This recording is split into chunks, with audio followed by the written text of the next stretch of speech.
showbiz fanatics, narito na ang pinaka-latest updates patungkol sa issue ni Catherine Bernardo, Mr. Daniel Padilla and Andrea Brillantes. Andrea, inamin na ang lahat-lahat patungkol sa kanila ni Daniel sa mismong bahay pa ni Miss Catherine Bernardo. Ang lahat ng yan, but before that, if you haven't subscribed yet to my YouTube channel, please don't forget to like, share, and subscribe at i-hit mo na rin ang notification bell for more showbiz updates. Ang mapatunayang nakagkaugnayan sina Daniel Padilla at Andrea Brillantes ang nag-udyok kay Catherine upang makipaghiwalay sa nobyo ng 11 taon. Ito ang sinasabing last straw para kay Catherine. Sinabi rin mismo ni Andrea ang nagkumpisal kay Catherine. So, meron po kasi, or this is gonna be the last straw, or parang ito po yung kumakalat ngayon sa buong social media platform na si Andrea Brillantes ay hindi na nga po nakatiis na pumunta na po siya mismo dito kay Catherine para po sabihin ang lahat-lahat patungkol sa cheating issue ni Daniel dito kay Catherine.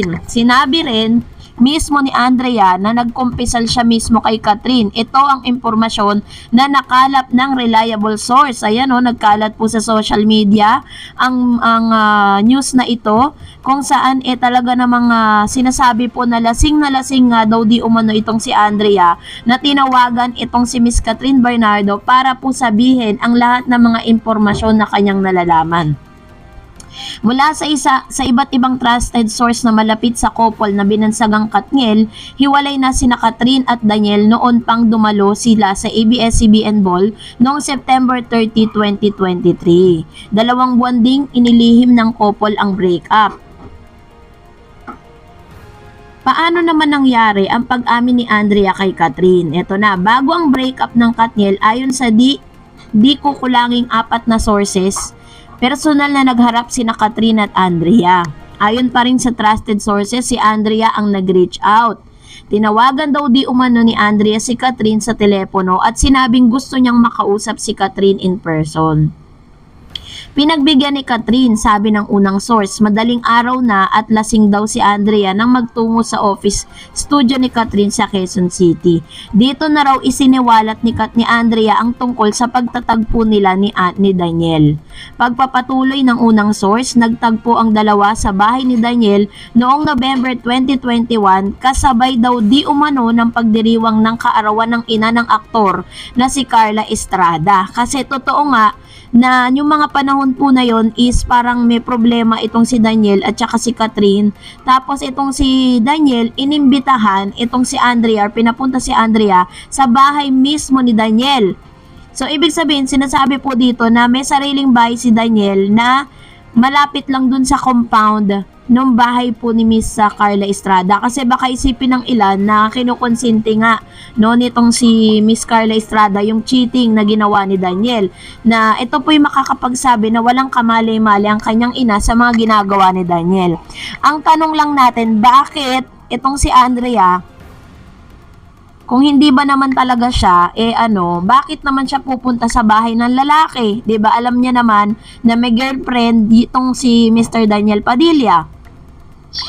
Magkatabing property ang lugar ng mag-inang Daniel at Carla, ngunit magkahiwalay ang kanilang mga bahay at hindi raw alam ni Carla ang pagtatagpo ni na Daniel at Andrea. So ito po yung kanilang ang kanilang parang wala talagang malay yung kanyang nanay kasi kung alam na nanay niya, hindi rin naman kukonsintihin Noong panahon yon, si Catherine ay 25 years old at si Daniel ay 26 at si Andrea ay 18 years old. Hindi malinaw hanggang ngayon kung ano ang intensyon ni Andrea nang maglakas loob itong umamin kay Catherine tungkol sa pribadong pagtatagpo nila ni Daniel. Nang magkita si Catherine, pinabasa rin ni Andrea kay Catherine ang palitan nila ni Daniel ng messages sa cellphone. Sa sariling salita ng source, pinakita ni Andrea kay Kat lahat ng landian nila ni DJ sa text. Kasama raw sa pinabasa ni Andrea kay Catherine ang mensahe mula kay Daniel na nagsabing ayusin mo yan. Sabi niya sa paliwanag ng unang source, iyon daw ang sagot ni Daniel nang magsumbong si Andrea na may ibang nakakaalam sa kanilang ugnayan. Ilang araw lamang mula na magsama sila sa bahay ng aktor. Ang sinasabing ibang nakakaalam ang nooy boyfriend na si Andrea na si Seth Pedelin. Ayon pa rin sa unang source, nang magkaroon ng ugnayan sina Daniel at Andrea November ng 2021, nasa cool-off period sina Andrea at Seth dahil sa away nilang magkasintahan. Natuloy sa breakup ang cool-off na ito nang mahuli raw ni Seth ang palitan ng text messages ni na Andrea at Daniel. Kaya pala during the Christmas station, parang Christmas party yun or parang yung napanood po natin na ABS-CBN Christmas special.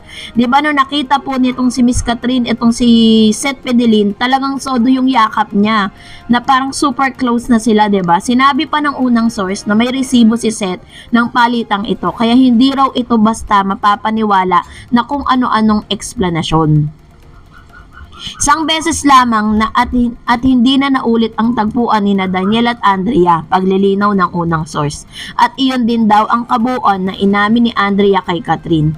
Halos ganito raw ang kwento sa pangalawa at pangatlong source na malapit kina Catherine at Daniel. Nagkumpirma ito ng pang-apat na source.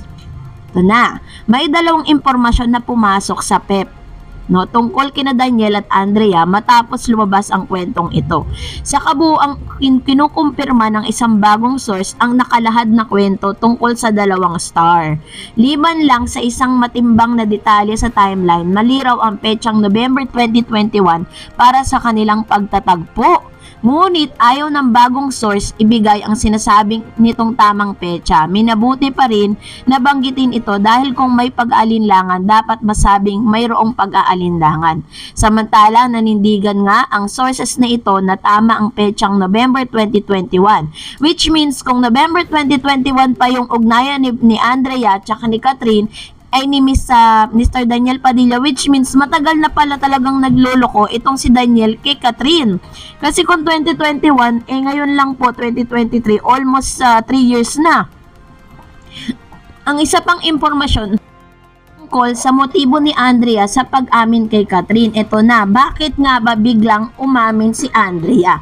Sinasabi ng bagong source na totoong magandang intensyon ni Andrea na pagpayuhan umano ito ng kanyang spiritual support group na humingi ng patawad sa taong nasaktan niya. Kaya humingi siya ng personal na pagkikita kay Catherine.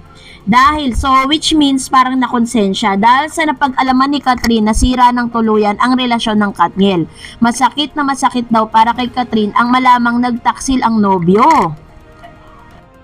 Si Daniel ang first boyfriend ni Catherine. Hindi lang sila magkasintahan ng 11 taon, magka-love team din sila ng 12 years. At sa panahon yon, magkasama nilang sinuong ang maraming high and low sa kanilang personal at professional na buhay.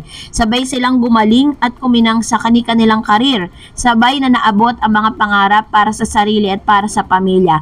At sabay ring naging kanlungan ng isa't isa sa mga oras ng problema. Pero bukod sa nasirang tiwala, kung mayroon ng iba pang issue ng magkasindaan, sa huli ay pinili ni Catherine na tapusin na ang relasyon nila ni Daniel. Hindi raw yon madaling desisyon para sa aktres. Mahal pa rin ni Kat si DJ. Pero ayaw na niya. Tinitiyak ng pangalawang source. Dumating daw si Catherine sa puntong enough is enough. Ayon uli sa unang source.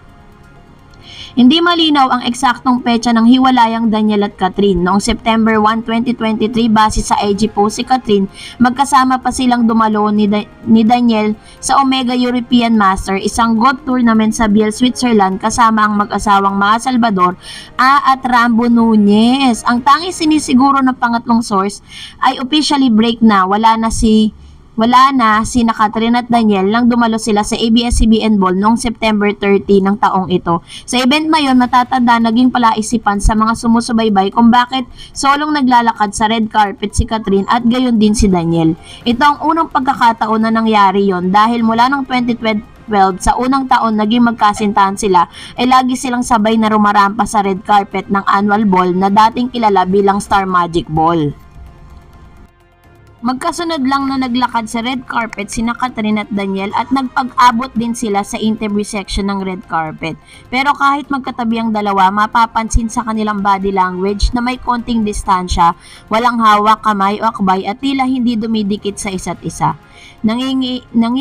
Nagingitian man ay tipid ito di gaya ng dati na pagka-sweet at pagka-inseparable nila sa isa't isa.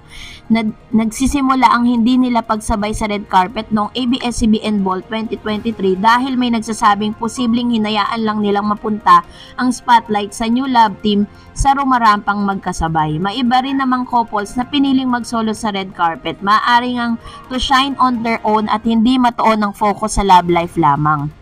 Namataan sa red carpet si Daniel na nag-volunteer pang kumuha ng picture ni Catherine kasama ang very good girl co-star na si Dali De Leon. Nakunan din silang magkasama base sa official photo na inilabas ng social ng Star Magic and Talent Management Arm ng ABS-CBN ng parehong kinabibilangan nila.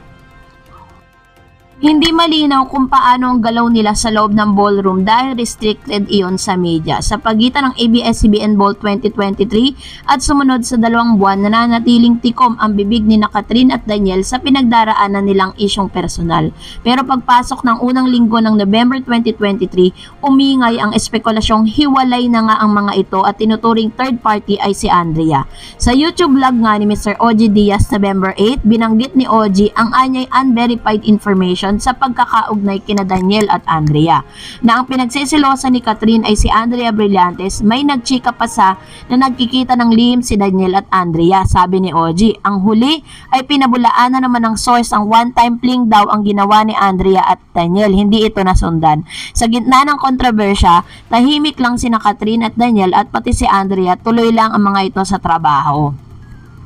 November 10, 2023, lumabas ang daring but classy pictorial ni Catherine bilang cover na girl ng preview. Nakasuot si Catherine ng red heart-shaped bra top, white short at loose pants. Noon pa man ay kilalang protective si Daniel kay Catherine at may pagkakonserbatibo pa ang binata.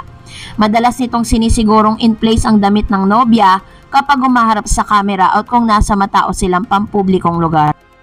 Nari ang bibigyan ni Daniel ng pantakip si Catherine gaya ng throw pillow o kaya jacket niya para tiyaking safe ang dalaga sa camera at sa mga osyoso. Kaya may mga napatanong kung may basbas ni Daniel ang revealing outfit ni Catherine sa preview. Ang ginawa ni Daniel ng pag-like sa cover at ang kanyang pag-repost sa IG post ni Catherine na behind the scene video ng preview shoot nang nagsilbing sagot sa fans. Inakala pa ng iba na senyales ito na hindi totoo ang bali-balitang break na ang Katniel. Kasi nga they are still pretending, 'di ba? Hanggang sa November 30, 2023 ay tuluyang kinumpirma na ni Catherine at Daniel na hiwalay na sila. Magkasunod na umamin sina Catherine at Daniel sa pamamagitan ng paglathala ng kanilang official statement via Instagram. Nauna si Catherine maglabas ng madamdaming open letter, kalakip ang throwback photo nila ni Daniel noong nagsisimula pa lang ang kanilang relasyon. Ipinalawanag dito ni Catherine na nasa karera at sa pag-ibig siya na ang magdidesisyon para sa sarili. Naging tapat siya sa pagsasabing aware siya sa rumors and speculation going around. Sabi pa niya, as hard as it to put everything into words, I want you to hear it straight from me. It's true that Dij and I have decided to part ways. Idiniin ni Catherine na malaki ang respeto niya sa pinagsamahan nila ni Daniel, na anyay almost half of my life that I would never regret, I would never trade for anything in the world. Dagdag ng female lead ng kasalukuyang highest grossing local movie of all time na Hello Love Goodbye, he knew me more than anyone else. He was my first boyfriend, he was my comfort zone, he was my person, and I will always have the love for him. Walang binigay na dahilan si Catherine, pero inamin niyang ilang buwan na silang may problema.